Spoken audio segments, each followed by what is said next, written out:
I mean, it pains me to say, it truly does pain me to say, but I feel like Ferrari as a whole, as a team, did not. Tonda, the first race of the season officially done. The 2025 season is very well and truly started. What are your thoughts on the first race of the season? Because it was fairly chaotic in some cases. What do you make of the whole race? Well, I have a couple of remarks from at the start here. First of all, I don't know. I swear to God, James Vowles did not pay me to say that Williams would be as good as I said they would be in our preseason prediction video. I said I would. I bravely put them in P5. I don't know. There might have been signs that I picked up on unconsciously, but P5 I said for Williams. You laughed at me. You laughed at me. But then we saw preseason testing. We saw the free practice for Australia, and then we saw the qualifying in which both of the Williams cars made it into the top 10. Fortunately, Carlos Sainz did end up spinning at the start of the race, but then Alex Albon, P5, if I'm not mistaken, or P6, P5. Yeah. He ended up in P5 in the race, and he qualified P6, I believe. Yeah. So I think our magical seeing powers are back, or at least mine. We'll see about your predictions. But they cooked. They cooked over the winner, and Carlos Sainz brought some experience and insight into the team clearly. So that is the first thing. You can, if you have any thoughts, you can let me know. But another important thing is, what are a question for you, and that is, what are your thoughts on being a Ferrari fan after this first race? Welcome to the club. Welcome to the club, Ben. Yeah, thanks, but hopefully this is not a highlight of what's to come for the whole season, because this literally was pain defined. And yeah, what a way to welcoming a new Ferrari fan, huh? A couple of them, I think. A couple of them, at least. Exactly. It has been a bit of a weird weekend for Ferrari. Let's just get right into it. Preseason testing, Ferrari seemed to be one of the top dogs, right? It was a lot of hype. They were expected to be around McLaren's pace, maybe a bit slower. But it seemed like they were sandbagging a lot, or at least other teams accused Ferrari of sandbagging. And it seemed like Ferrari was one of the teams to beat, right? So when qualifying came and Leclerc and Hamilton qualified P7 and P8, yeah, it didn't seem like they were like, what, Hamilton was 8/10 off Norris on pole, which was quite daunting, because 8/10, that's quite a lot. And then we heard that Ferrari is pretty much focusing on the wet setup for Sunday. Yeah. Right?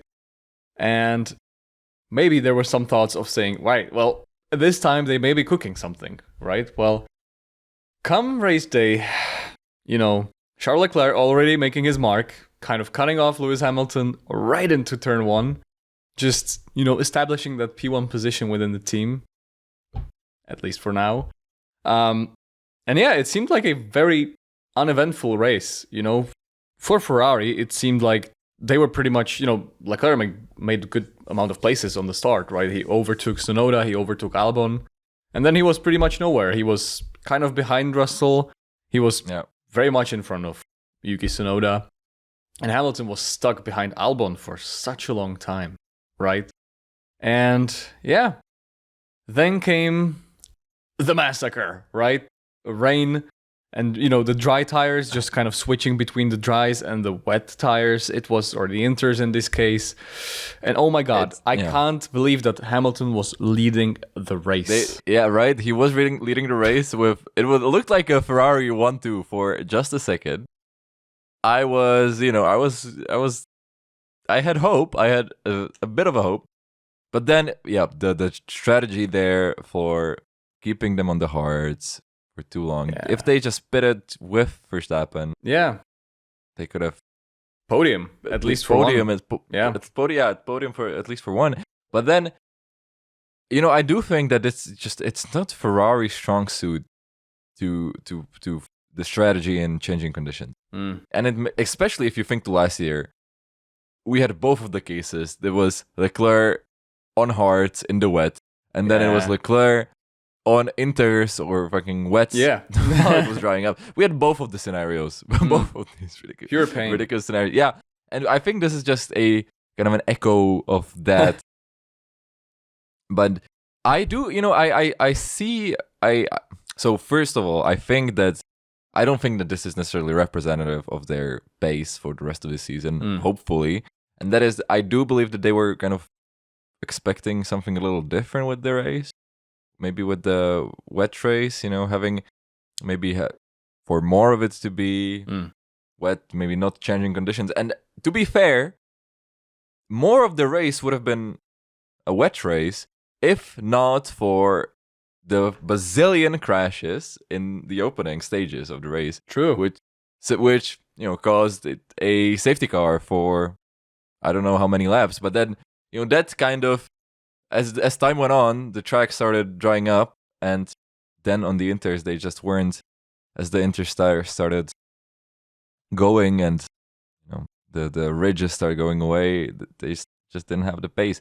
I mean, of course, if it was a rocket ship like McLaren, like the McLaren is, they would have probably still gotten up. So maybe, I don't think they have the fastest car, but I think come the next race, I would expect them to be a bit closer to the top.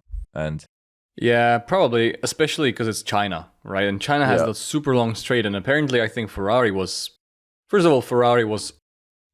in comparison to teams like Mercedes or McLaren, they had a slightly bigger rear wing, which meant that they would be more prepared towards, wet weather, and maybe a little bit less strong in the straights. But from preseason testing, it seems like Ferrari is very good on the straights, mainly in terms of the top speed. And we know that China has one of the longest straights. And historically, Ferrari has done pretty well in there. Yeah. So, and we know that Australia is not a track that usually indicates the pace, for the rest of the season. And, even if it indicated the pace for the rest of the season, sure, McLaren was quite clear in terms of their overall raw pace, it seemed like. Mainly the race pace, I felt like. And, but the rest, it seemed like it was very close. Like, if you look at qualifying, the gap in Q1 from P1 to P17 was like 7/10 of a second. Even, I think 6. Yeah, 6.5, something like that. It was crazy. Kimi Antonelli didn't go to Q2 just by 8,000ths of a second. I'll qualify, funnily enough, by Gabriel Bortoleto. So I think that just proves our point from last season and from the preseason testing that when you're coming to the end of regulations, it just becomes so close that the smallest of margins make such a big difference. And we see that with, the more teams being in the mix right now. We see Williams, as already mentioned, moving up.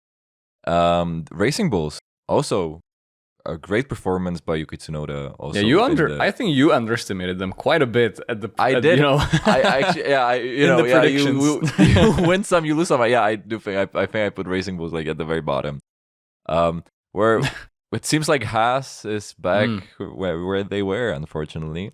But even Sauber, Nico Hülkenberg now has P7. more points than Ferrari. Incredible. Which no. I wanted to point out that I feel like our podcast, our show here is at a risk of becoming a bit biased now with our allegiances. So we do have to.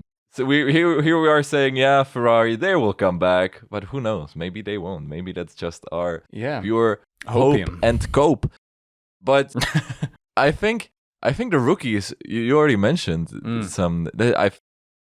It's worth mentioning that we do have so many rookies and some kind of rookies like Liam Lawson, compared to last year, where it was the same grid as we ended up with in 2023, which I also think contributed to the fact that there was the longest streak without a safety car last year, which we saw that it's obviously the rookies are still getting used to the car. Yeah. And I think we'll see a lot more safety cars for that reason also this year.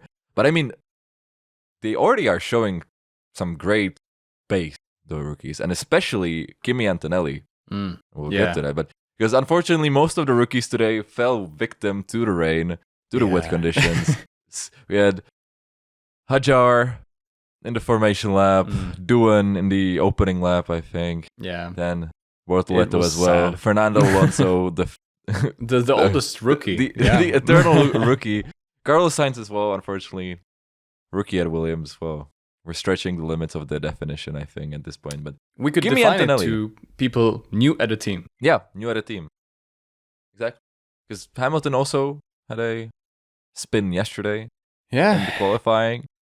But the rookies overall, even Bortoleto yesterday in qualifying, he was flying out there. He outqualified Nico Hülkenberg, who was pretty famous for his one lap pace, especially last year in the Haas, outqualifying Kevin Magnussen quite a lot.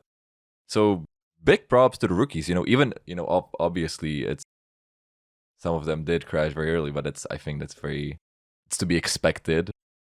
But out of the ranks of the rookies, I think Kimi Antonelli definitely showed his worth already in the first race in these conditions. Nevertheless, he did have the spin. The same one as George Russell did, but he recovered, and then he made it to P4. P4 starting. Yeah, that's incredible. In the bottom 5, which is because I think when you look at Kimi Antonelli, I don't want to overhype him right now. Once again, it's been one race, but just purely from what we saw today, compared to the rest of the cohort of the rookies, Kimi Antonelli seemed like a seasoned driver. He kept his head down, he kept calm, he avoided larger mistakes. Obviously, he also did get kind of lucky with that spin that he didn't hit a barrier, but still, I am very I wasn't really on the hype train for Kimi Antonelli, but after today, I have to say I'm very impressed with what he did. Yeah. In terms of the rookies, I think they had a very difficult race weekend to really kind of get into it, because their first race to anyone basically starting in a new team, including Hamilton, including Sainz, right, including Hülkenberg, but he prevailed. They all had a very difficult race to really test things out, because changeable conditions. In Australia, it seemed like there was absolutely no grip when there was the start. You mentioned Isaac Hajar pinned it pretty much on the formation lap. Helmut Marko then labeled his performance and his crying after getting out of the car as embarrassing, which is interesting coming from somebody from Red Bull. Also labeling, I think, Gabriel Bortoleto as a B or a C driver, was it? No, B driver, and I think he rated Doohan as a C driver, which was interesting, labeling an F2 champion as a B driver. Interesting. Anyways, qualifying was also interesting because Ollie Bearman, right? He crashed twice in the weekend, I think. He crashed in FP1 and FP3. Yeah. Was it? And or he had problems with FP3. I'm not entirely sure now. But yeah, the rookie is pretty much out in Q1. I think it was Doohan. I think it was Bearman and Antonelli, surprisingly, out in Q1. Bortoleto managing, as you say, coming through to Q2, out-qualifying Nico the Hulk Hülkenberg, which, to me, in that moment was very, very impressive. And Hajar also not performing badly. Yeah. I think he was P11, which, as a rookie, also Yuki Tsunoda, he was P5, which is a remarkable performance. But yeah, I felt like it was set up for a good race. But then, as you said, rookies made mistakes. Carlos Sainz made a very unforced error. I don't know if it was the engine that spiked, as I think Sainz said, it was torque curve just kind of spiking. So too much torque in the wheels, in low RPM, low speed. Yeah, but it was very chaotic.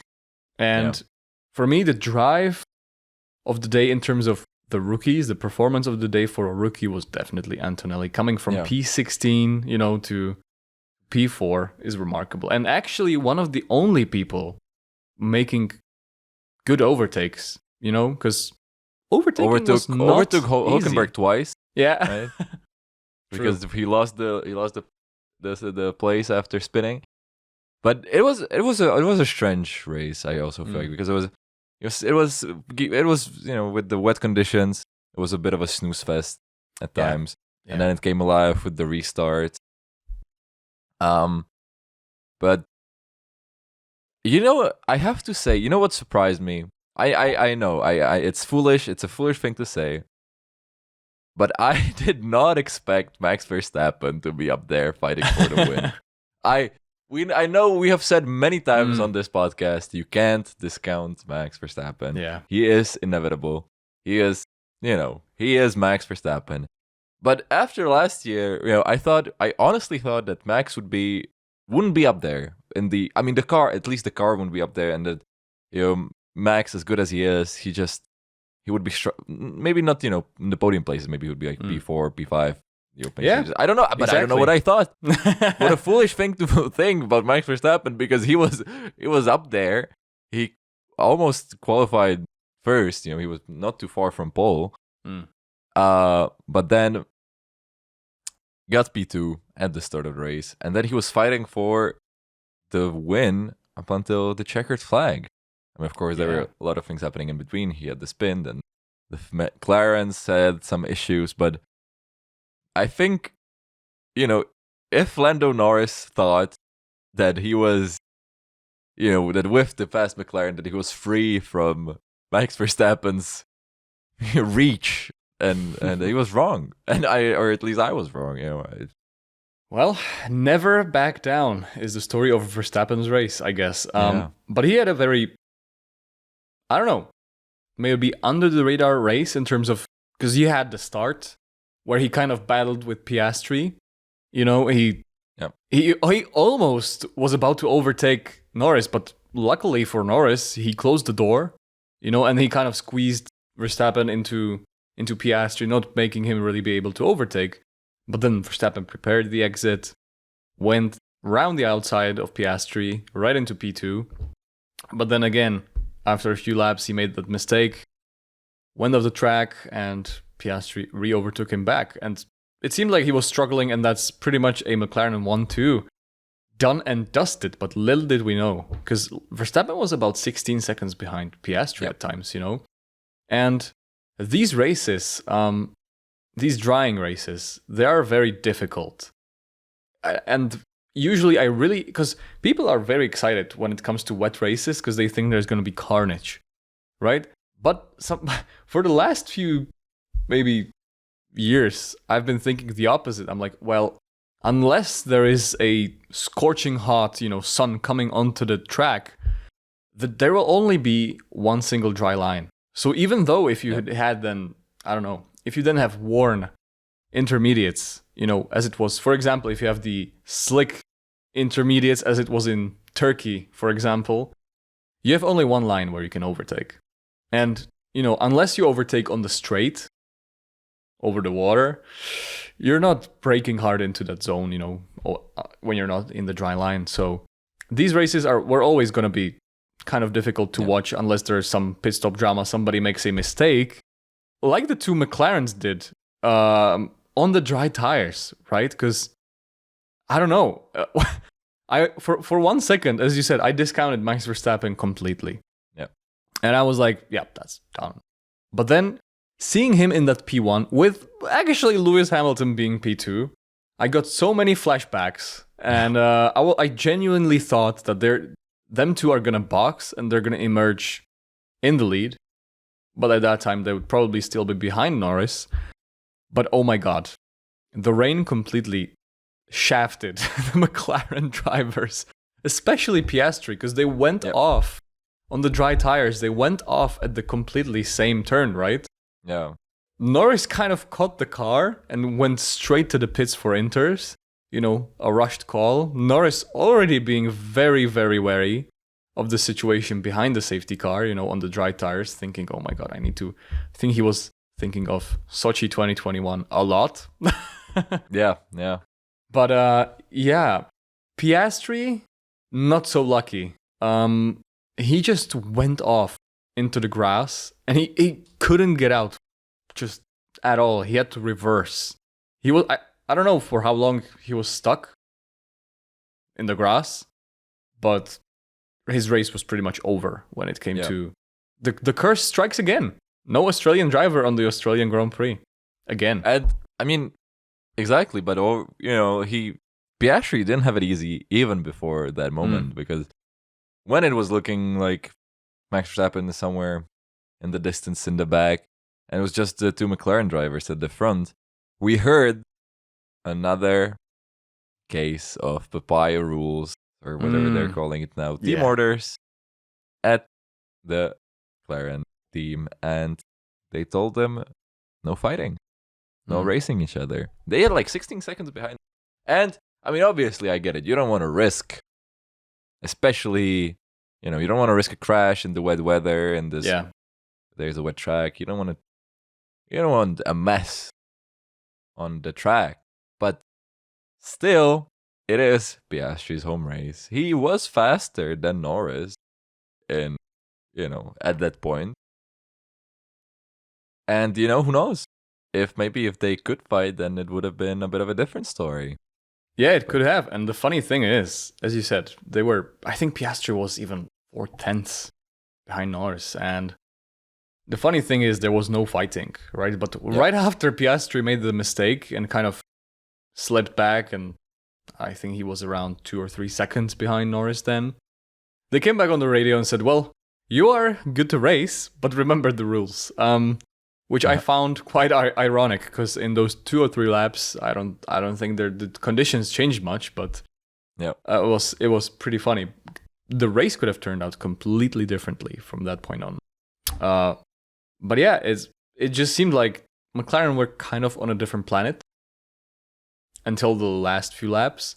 Red Bull. Let's speak about Red Bull.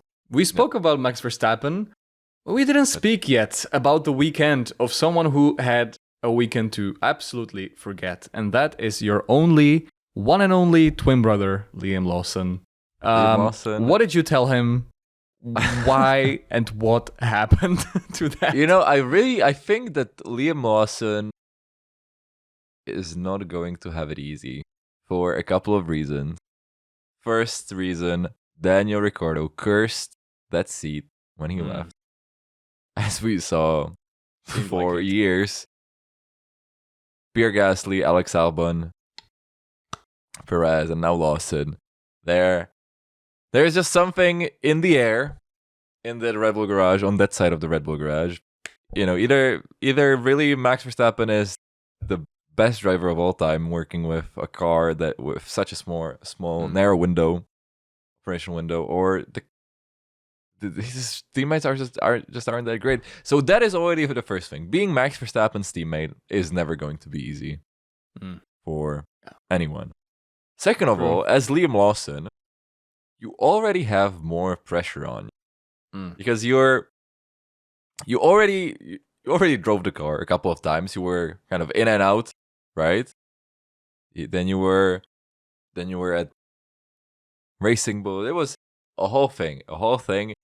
Just there's kind of an expectation for you to already know more than the rookies, right? There's larger expectation, not only because you're at the main team, you're at Red Bull, but also you already have some experience, and also you got promoted over some other options, right?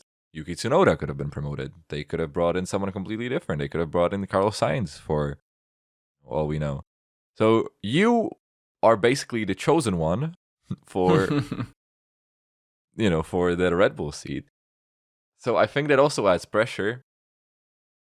So I don't think Liam Lawson has an easy season ahead of him, and I think confidence is what he will need, and he is not getting plenty of, right? Yeah, So- because he was out in Q1. He was That's out the in first Q1. thing. When Verstappen put it on P3. Yeah. And he crashed out of the race. I mean, you know, to be honest, that crash was more understandable than perhaps from the others. Yeah. Namely, for example, Alonso. It was odd, but you know, he was on the dry tires, on the hards, in the wet. So, you know, that can happen. You know, but his pace, nevertheless, was not good. You know, he didn't seem to be making any progress in the race. So if maybe he made quite a bit of progress, as for example Kimi Antonelli has made, and then would have crashed out, maybe, you know, we would be thinking, all right, well, the pace is there, and he made a mistake, which, you know, we know that, for example, Max Verstappen had seasons like that. For example, I think it was 2018, made a few crashes, few mistakes, but he always had the pace, and then he just kind of dialed it in, and he never really made many mistakes after that, right? So we'll see about Liam Lawson, but I also noticed that I think Liam and Max were running two different specs car, because the front nose,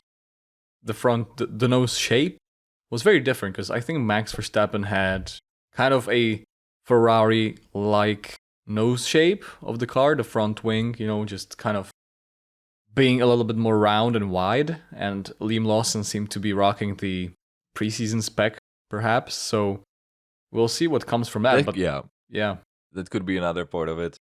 Could be. I mean, I don't want to pass judgment on Liam Lawson's career based on this one race. I'm ready to be very pleasantly surprised by Liam Lawson. Yeah, talking The rest about of the surprises though, Lance Stroll finished in P6, Lance Stroll finished, which yeah. is I don't know what to say to that. It's impressive. I didn't see him the whole race. You know, he didn't. I guess he just stayed out of trouble. You know, he did. and delivered the points, which I guess good for him. Stroll 2026, 2027, 2028, as he said in Yeah, in the three-time champion. world champion in the Build making. the grid. Yeah, no, but yeah, he stayed out of trouble. You know, usually you would expect maybe if in these in conditions like these, with a lot of drivers going off the track, maybe you would expect Stroll to be one of them, but he kept his cool. And another driver that kept it going the whole time and then benefited from the mess in front of him. For, I don't know, this has already happened, I don't know how many times, George Russell in P3. I don't know if he's the luckiest man alive, or if he's just that good that he sees the opportunity and comes for it and just is ready to leap whenever there's a chance.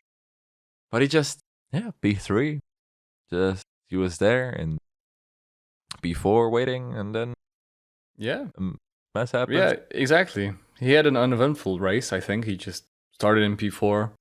Never really had the pace, seemed like, to challenge Max or the McLarens, and wasn't really challenged by Leclerc as well, much. Yeah. But he seemed to be pretty consistent. He is the man who keeps rolling the dice and keeps on scoring, because I think he also went relatively early on the Inters, as did Kimi Antonelli, which I think is part of the reason why they ended up being so high up. And yeah, P3, that's a good start for Russell. Starting off with the podium, seemed like Mercedes, you know, from the pace analysis from the Friday, you know, FP2 testings, I think genuinely that Mercedes is in the mix, you know, when it comes to, maybe McLaren is quite a bit ahead, and then it's very equal amongst Red Bull, Ferrari, and, you know, Mercedes. Maybe even Williams could be in the mix at some point, maybe more towards the qualifying rather than the race, because we didn't get much race running in the dry. But yeah, it will be interesting to see if they can keep that form in China, because Australia is very specific when it comes to the car's needs. For example, I think it is very front limited. So, you know, even in previous years, when Mercedes was struggling a lot with their car, namely the rear of the car and the stability of the car, they were okay in Australia. They were, I think in 2023, they were very fast. They were actually on the podium. So at least Hamilton was, I think George Russell didn't finish. But yeah, under the radar race, but again, managing to somehow score in these terrible conditions and just narrowly missing out on the chaos, which is very impressive. And we'll see about China, because I'm interested to see how the performance is, in the dry, and how it's going to evolve, the tire deck for each team. Apparently McLaren is doing something with their tires to really just capitalize, but I just hope that what has been speculated about, and that is Ferrari's high tire deck coming back, is not the case, because that would, if I think back to 2023, that was not a fun time. But I think the main takeaway from this, from this weekend, from this race weekend, from the qualifying mainly, is that the field, it really is very close together. I mean, McLaren seemed to have the edge on the rest, but behind them, 6 tenths in Q1, that is just incredible. I think we'll see some great fighting this season as well. And yeah, it's still shaping to be an awesome season to follow. So I agree. We'll have to see in China how the rest, how that develops. But I think it's time to make the first prediction of the season for the next race in China, based on what we saw just now. Right. What would you? I would predict that Red Bull will not end up in the top 5 in the race. Not Max Verstappen, not Max Lawson, not Liam Lawson. Neither of them are going to finish in the top 5. Okay. Well, so you're saying that after we just talked about discounting Max Verstappen, and exactly. That's a foolish thing. You're just doing that again. I'm just licking the stamp and sending it. I just don't care. Well, I will do the opposite. And I will say that we will see a Ferrari on the podium in China. And well, hopefully you're right. And you didn't just jinx everything I've been trying to do right now. That's interesting. Well, okay. Well, that'll be something I'll be excited for, because I think Ferrari is going to be fairly strong in China. But yeah. Anyway, who is your driver of the weekend when it comes to the top teams for the Australian Grand Prix? It's tough, obviously.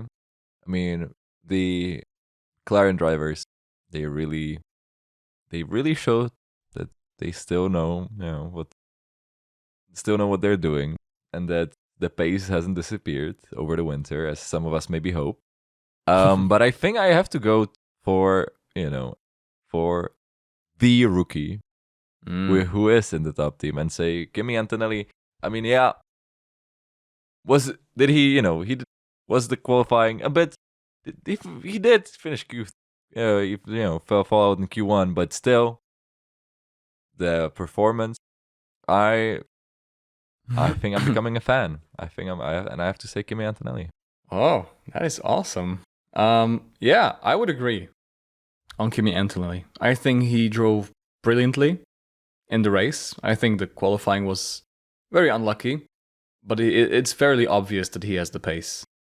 So I double down and say Kimi Antonelli as well. And do you have I think we would also pretty much go in sync when it comes to the bottom field driver of the day, because for myself, I'd say it would be Nico Hülkenberg, because to score in your first debut race in the stake, Sauber, F1, Kick, whatever the hell it is called, F1 team, he actually scored in his first race for that team more points than the team scored for the whole last season, which, let that sink in. Yeah. And yeah, if we're not, I was split between him and Alex Albon. But it's shaping up for Williams to be a top team very soon. So I guess it would even barely count. So I will have to agree also on Nico Hülkenberg with great drive. Yeah, But and yeah, exactly. I think that's the first time we actually agreed on both of them. might be. And I want to introduce a new segment in this podcast, Tonda. Wow. And I hope you're not prepared for this. But I think we could do a thing that would be the biggest winner and the biggest loser. So it could be an F1 driver. It could be an F1 team. So if you think about it, who would be your biggest winner from the Australian Grand Prix? Could be a team. Yep. Or driver. So I think biggest winner,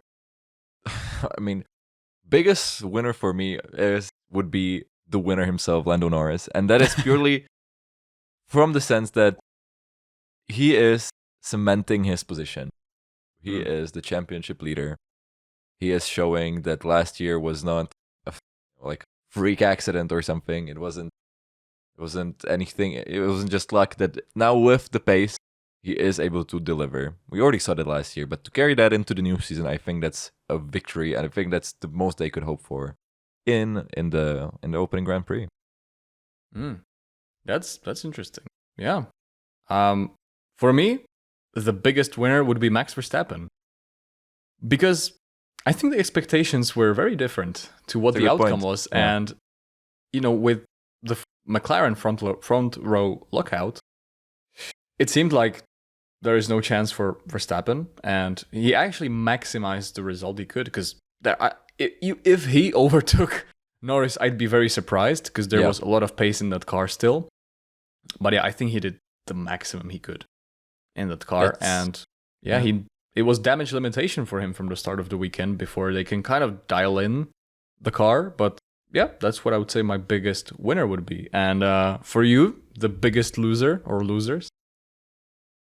I mean, it pains me to say, it truly does pain me to say, but I feel like Ferrari as a whole, as a team, did not deliver their best this weekend. I mean, I don't think they were that far off. If the stars aligned, it could have been a way better result. But just with the strategy and everything, and that radio message of Leclerc, my seat is full of water. Must be the water. That was terrible. Must be the water. The radio messages. That's something I'm gonna have to get used to. So unfortunately, I would say that Ferrari were the biggest loser overall as a. Okay, that's interesting. Yeah, not a good start to the season for them. For me, the biggest losers, I'm split between two decisions. So one is Piastri, a lot of expectation, but I think I'd say the biggest losers, honestly, are Haas. They committed to a strategy under the safety car to be on the intermediate tires when everybody else was on the dries. And, they were 13th and 14th anyways. They could afford to roll the dice, because if they just came in for the dries, they wouldn't get points anyway. And I feel like that was such a big missed opportunity, because they should have just committed and doubled down on what they've already decided to stay on the inters, because I would have really been excited to see how that would have panned out. Because everybody then, in a few laps after that, just went for the inters. And, it could have been another, Hungary 2021 for Ocon, but it wasn't. Yeah. So I think they are the biggest losers, because they completely screwed up and they just went behind, and the safety car kind of let them through, but they had only like a half a lap release time. So they didn't even catch up to the pack, because they decided to revert back in the last minute. I thought at least the least thing they could do, they could just split the strategies between the two drivers. But yeah, for me, they're the biggest losers, because they have no pace and they missed a huge opportunity, in my opinion. Fair enough. Fair enough. Well, that is it, I think, for the Australian Grand Prix. Finally, the 2025 season is underway. We can put our fan hats on, and we can actually see each other after the next week's Chinese Grand Prix. And that's great because we don't have to wait for another few months until F1 gets underway. And I'll be super excited to see what happens after the Chinese Grand Prix. So stay tuned. Yeah, I just hope we'll have a different set of The Biggest Losers. And yeah, we'll have to keep hoping. But see you guys after the Chinese Grand Prix and tune in next time. Thank you for watching and bye-bye.